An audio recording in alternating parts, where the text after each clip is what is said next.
Interlink నుంచి ఒక చాలా పెద్ద అప్డేట్ వచ్చేసింది. అదే వర్షన్ 4.0.5. ఇప్పుడు లైవ్లో ఉంది.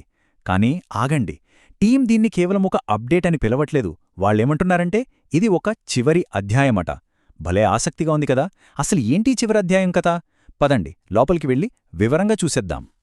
అవును, ఇది నిజమే.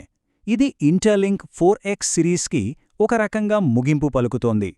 అంటే గత కొంతకాలంగా మనం చూస్తున్న ఈ మొత్తం ప్రయాణంలో ఇది ఒక చాలా ముఖ్యమైన మైలురాయి. చెప్పాలంటే ఒక శకం ముగిసింది. కాని మనకు తెలుసు కదా, ప్రతి ముగింపు ఓ కొత్త ఆరంభానికి నాంది పలుకుతోంది. ఓకే, మరి టెక్నికల్గా చెప్పాలంటే ఈ 4.5 వర్షన్ అంటే ఏంటి? ఇది ఏదో చిన్న చిన్న బగ్ ఫిక్సులు, మార్పుల కోసం వచ్చిన అప్డేట్ కాదు. ఇది చాలా పెద్దది. ఇప్పటిదాకా 4X సిరీస్లో తీసుకొచ్చిన ప్రతి ఫీచర్ని ఇది ఒక కొలికి తీసుకొస్తోంది. అంతకన్నా ముఖ్యంగా ఇంటర్లింక్ ఎకోసిస్టమ్ను దాని నెక్స్ట్ బిగ్ ఫేజ్కి, అంటే వర్షన్ 5.0కి సిద్ధం చేస్తోందన్నమాట. సరే, బావుంది. ఈ చివరి అధ్యాయం అంటున్నారు కదా, మరి ఇందులో మన కమ్యూనిటీ కోసం కొత్తగా ఏమొచ్చాయి? మన ఎకోసిస్టమ్ అనుభవాన్ని ఇంకా మెరుగుపరచడానికి ఈ అప్డేట్లో 2 కీలకమైన టూల్స్ను తీసుకొచ్చారు. అవేంటో ఒక్కొక్కటిగా చూద్దాం. మొట్టమొదటిది న్యూస్ పేజీ. ఇకపై మన ఎకోసిస్టమ్కి సంబంధించిన ముఖ్యమైన అప్డేట్స్, వార్తల కోసం అటూ ఇటూ వేరే చోట్ల వెతకాల్సిన అవసరమే లేదు. ఎందుకంటే అఫీషియల్ సోర్సుల నుంచి వచ్చే అన్ని లేటెస్ట్ అప్డేట్స్ ఇప్పుడు నేరుగా మన యాప్లోనే కనిపిస్తాయి. దీనివల్ల ఏమవుతుందంటే కమ్యూనిటీలో ఉన్న ప్రతి ఒక్కరూ ఎప్పటికప్పుడు సమాచారంతో కనెక్ట్ అయి ఉంటారు. ఇక రెండోది, ఇది చాలా ఇంట్రెస్టింగ్, కనెక్ట్ సోషల్. పేరు వినగానే సింపుల్గా సోషల్ మీడియాను కనెక్ట్ చేయడం అనుకోవచ్చు. కాని కాదు, దీని వెనుక ఒక పెద్ద వ్యూహం, ఒక పెద్ద లక్ష్యముంది. అదేంటంటే నెట్వర్క్లో విశ్వసనీయతకు ఒక బలమైన పునాది వేయడం. సో ప్రస్తుతం మనందరం వాడే ఇన్స్టాగ్రామ్, ఫేస్బుక్, ఎక్స్ ఇంకా టిక్టాక్, ఈ ప్రధాన ప్లాట్ఫామ్లన్నింటినీ మన ఇంటర్లింక్ ప్రొఫైల్కు లింక్ చేసుకోవచ్చు. ప్రాసెస్ చాలా సింపుల్గా ఉంటుంది, కానీ దీని ప్రభావం మాత్రం చాలా చాలా పెద్దది.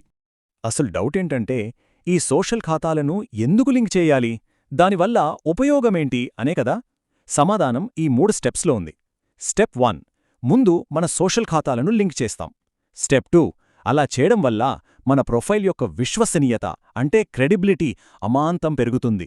ఇక ఫైనల్గా స్టెప్ 3, ఇది మనల్ని నెట్వర్క్ యొక్క తర్వాతి అతి ముఖ్యమైన దశ, వెరిఫైడ్ ITLG కోసం సిద్ధం చేస్తుంది. చూశారా ఒకదానికొకటి ఎలా లింక్ అయిందో? ఈ తేడాను ఇక్కడ చాలా స్పష్టంగా గమనించవచ్చు. ఒకవైపు చూస్తే ఏ సోషల్ అకౌంట్ లింక్ చేయని ఒక సాధారణ ఒంటరి ప్రొఫైల్, ఎకోసిస్టంలో దానికంటూ ఒక ఉనికి అంతే. కానీ రెండోవైపు చూడండి, సోషల్ అకౌంట్స్ కనెక్ట్ అయ్యాక అదే ప్రొఫైల్ ఎంత బలంగా, విశ్వసనీయంగా మారిందో. ఇది కేవలం ప్రొఫైల్ కాదు, నెట్వర్క్ భవిష్యత్తుకు సిద్ధంగా ఉన్న ఒక ధృవీకరించబడిన గుర్తింపు. మన డిజిటల్ ఐడెంటిటీకి ఇదొక సూపర్ పవర్ లాంటిది. ఇంకో విషయమేంటంటే ఇంటర్లింక్ టీం మనకు ఒక చిన్న కానీ చాలా ముఖ్యమైన సలహా ఇస్తోంది. వాళ్ళేమంటున్నారంటే కేవలం మీ పర్సనల్ అకౌంట్స్ మాత్రమే కాదు, వీలైతే ఎక్కువ ఫాలోవర్స్ ఉన్న అకౌంట్స్ లేదా ఇంటర్లింక్ గురించి తరచుగా మాట్లాడే పేజెస్ని కూడా షేర్ చేయండి అని ప్రోత్సహిస్తున్నారు.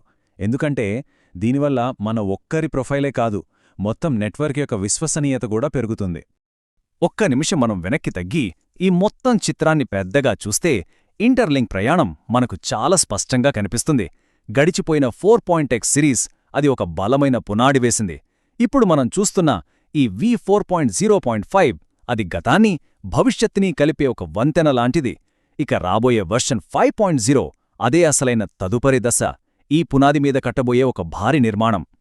అందుకే మనం అర్థం చేసుకోవాల్సింది ఏంటంటే ఈ అప్డేట్ అనేది ఇంటర్లింక్ యాప్ పరిణామంలో ఒక ముఖ్యమైన ఘట్టానికి ముగింపు పలుకుతోంది. ఒక పెద్ద అధ్యాయం పూర్తయింది. ఇప్పుడు ఎకోసిస్టమ్ తన తరువాతి భారీ అడుగు వేయడానికి రెడీగా ఉందన్నమాట. సరే, ఇదంతా బాగుంది. మరిప్పుడు మనం ఏం చెయ్యాలి? చాలా సింపుల్. వెంటనే మన ఇంటర్లింక్ యాప్ను ఓపెన్ చేసి లేటెస్ట్ వర్జన్ 4.0.5కి అప్డేట్ చెయ్యాలి.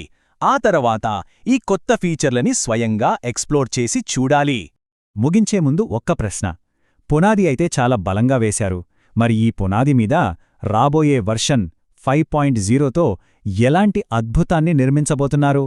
భవిష్యత్తు మాత్రం చాలా చాలా ఆసక్తికరంగా ఉండబోతోంది అనడంలో ఎలాంటి సందేహం లేదు. ఏమంటారు?